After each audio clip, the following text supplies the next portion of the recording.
اولی الامر کے بارے میں آپ کا یہ موقف ہے کہ اس سے مراد حکمران ہے، اور آپ کا کیا تمام اہل سنت کا یہ موقف ہے اطیعوا اللہ واطیعوا الرسول واولی الامر منکم، تو وہ کہتے ہیں جی کہ آپ اولی الامر کو تو بتا رہے ہیں کہ یہ مراد ہے، پہلے آپ یہ تو بتائیں کہ قرآن میں امر سے کیا مراد ہے،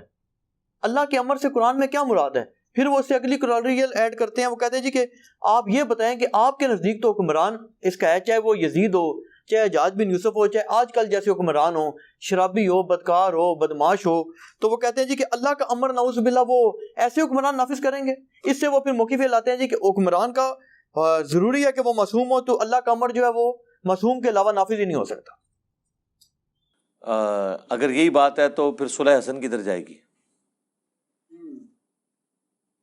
اب ہمیں تو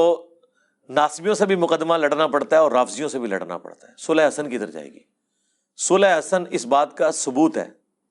اور صلح حسن کو ہم سنیوں کی طرح نہیں مانتے، ہم اس کو ایک پیس ٹریٹی سمجھتے، اور صلح حسن صرف اس دن تک تھی جس دن تک انہوں نے حضرت حسین کو شہید نہیں کیا تھا۔ حضرت حسین کو شہید کرنا، جس طرح صلح حدیبیہ توڑ دی تھی نا مشرکین عرب نے، انہوں نے صلح حسن اس دن توڑ دی جب حسن کے چھوٹے بھائی کو انہوں نے مار دیا۔ آج کی ڈیٹ میں صلح حسن منسوخ ہے، لیکن جس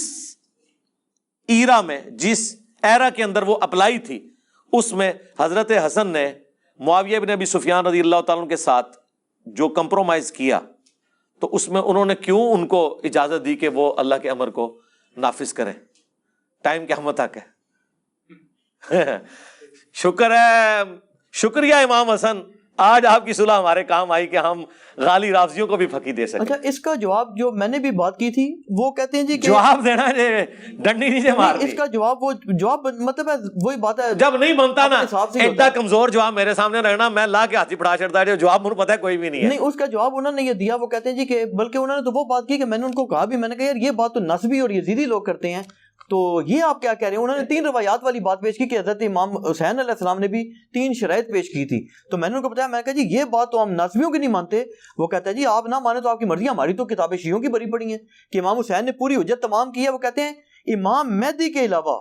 کسی امام کی نہیں، وہ 3 شرطوں میں تو ایک یہ ہے کہ میں یزید کے ہاتھ میں ہاتھ دے دوں،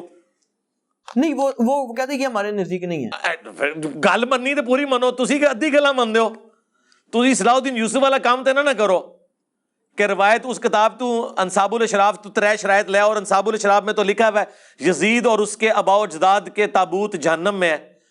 اور یہ بھی لکھا ہوا ہے کہ معاویہ کو جس دن دیکھو کہ میرے ممبر پہ چڑھا ہے اسے قتل کر دو۔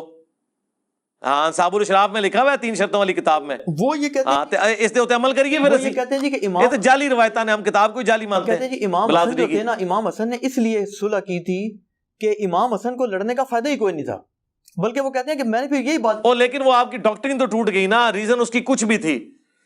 ٹھیک ہے، ہاں، امام حسین بھی تو،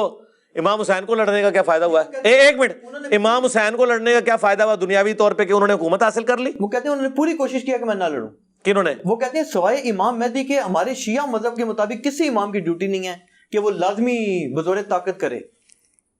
بس ٹھیک ہے، آپ حسین سے بھی دستبردار ہو جائیں، پھر حسین ہمارے ہی ہیں۔ ہاں، یہ ہم ہی حقدار تھے کہ ہم حسینی ہوتے۔